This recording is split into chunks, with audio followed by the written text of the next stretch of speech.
కాలువల్లో నీళ్లు నిలబడకుండా చేసుకున్నామంటే డయేరియా రాకుండా చేసుకున్నామని.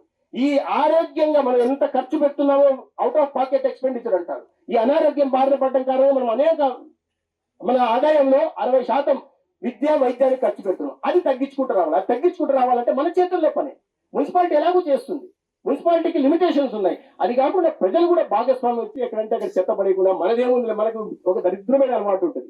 ఏంటంటే మన ఇంటి ముందు క్లీన్ చేసుకుంటాం, ఆ చెత్తను తీసుకుని పక్కింటి మీద వేస్తాం, ఆ పక్కింటి మళ్ళీ తీసుకుని వాడికి ఇక్కడ వేస్తాడు, వీడు తీసుకెళ్ళి అక్కడ వేస్తాడు. సో మన చెత్త మన దగ్గర తిరుగుతాడు. అట్లా కాకుండా ఆ చెత్త ఖచ్చితంగా తీసి సేకరించి చెత్త వ్యాన్ వేయడానికి, లేదన్నా చెత్త రాలేదు, వ్యాన్ రావట్లేదు, సేకరణ జరగట్లేదు, సంబంధిత కార్యాలయాల దృష్టికి తీసుకొచ్చే ప్రయత్నం చేయాలి. దానివల్ల ప్రజల్లో భాగస్వామ్యం పెంచి ఇవాళ విద్యార్థుల్లో ముఖ్యంగా నేను అందుకే చెప్పాను, విద్యార్థుల్లో ఒకసారి అవగాహన కల్పించండి.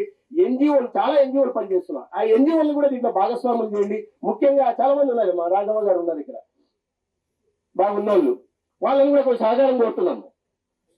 అంటే ఆయన ఒక్కనే కాదు, అందరూ ఎవరైనా కొద్దిగా ముందుకు వచ్చి అరే మన పట్టణాన్ని మనం సుందరంగా తీసుకుందాం, మున్సిపాలిటీ చేస్తున్న ప్రయత్నాలను మనం కూడా భాగస్వామ్యం వహిద్దాం, మన పిల్లలు కూడా అవగాహన కలిగిస్తాం. ఈ అనారోగ్యం బారి నుంచి, అనారోగ్య ధర్మవరం దగ్గర నుంచి ఆరోగ్య ధర్మవరం నిర్మించుకుందాం, అధర్మవరం నుంచి ధర్మం తీసుకుందాం, ఒక స్వచ్ఛమైన ధర్మవరాన్ని, సుందర ధర్మవరాన్ని నిర్మించుకుందాం. ముందు చెత్తను మనం తీసేసుకుంటే, కాలువ శుభ్రంగా పెట్టుకుంటే తర్వాత చెట్లను కూడా నాటుకుంటాం. ఒక చెత్త లేకుండా శుభ్ర